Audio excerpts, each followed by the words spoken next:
Hello guys, नमस्कार। मैं हूं आपकी संजू यादव और हमारे Sanju Yadav audio official channel में आप सबको स्वागत है। और जितने हमारे न्यू सब्सक्राइबर हैं, नहीं सब्सक्राइब किए तो आप लोग सब्सक्राइब कर लीजिएगा। और आइए, बहुत प्यारा सा गीत लेके आई हूँ और बहुत पुरानी उम्मीद है आप सबको बहुत अच्छा लगेगा। और आइए सुनिए। हे मोरी बहिनी दुनाहु हो परानी, कैले झगड़ा हो किरनिया, ऋषियानी हो किरनिया, ऋषियानी न हो मोरी रनिया, दुनाहु हो परानी, कैले झगड़ा हो किरनिया, ऋषियानी हो किरनिया, ऋषियानी न हो मोरी बहिनी, ससुरे करूस लतिरियावा हो लवटी, नैहर आवै हो रुसल, नैहर आवै हो।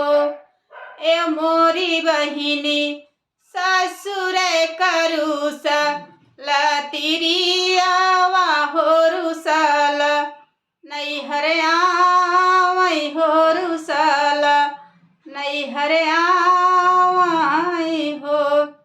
ए मोरी बहिनी दूरवा से देखै उनकर भौजी हो केवड़िया, बंद कइलिन हो केवड़िया, बंद कइलिन हो मोरी रनिया, दूरवा से देखै उनकर भौजी हो केवड़िया, बंद कइली हो केवड़िया, बंद कइलिन हो मोरी बहिनी।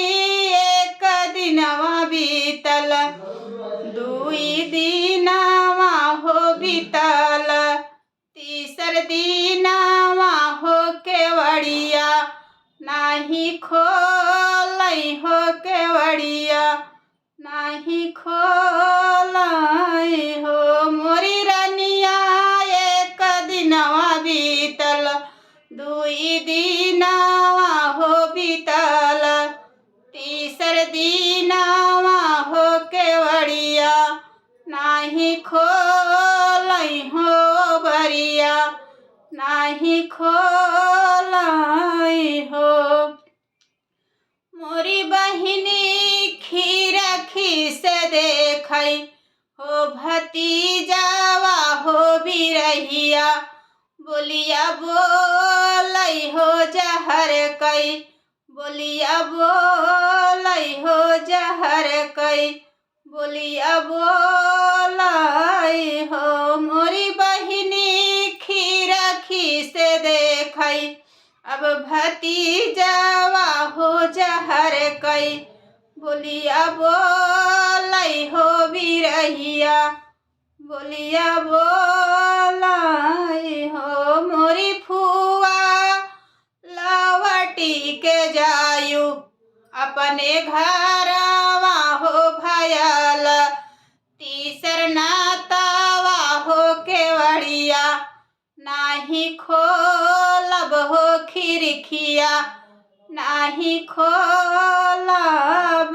हो मोरी फुआ लवटी के जायु, अपने घरवा हो केवड़िया, नाही खोलब हो भयल, तीसर नातावा हो भयल, तीसर नातावन हो।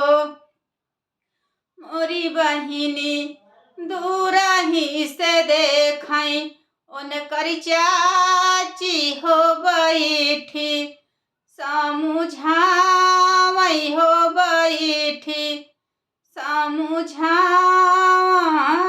हो मोरी रनिया, दूरवा से देखै उनकर चाची हो बैठी, समझावै हो बैठी, समझावै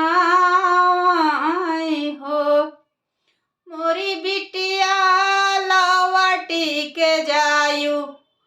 अपने घरवा हो बिना हो माई आदर हो बिना हो बापे आदर हो भौजिया बाकुआ आदर हो मोरी बिटिया लवटी के जायु अपने घरवा हो गठरिया के न बन्ही है हो गठरिया के न बन्ही है हो मोरी बिटिया बिना माई नाही बनई हरवा हो भौजी नाही करी है आदर हो भौजिया नाही आदर हो मोरी बिटिया लवटी के अब जिनी जायु हो लवटी घरवा जायु हो लवटी घरवा जायु हो। कैसा लगे तो आप लोग प्यारा सा कमेंट करके बताइए और आगे नेक्स्ट वीडियो में आप लोग को सुनाऊंगी और प्यारा सा गीत।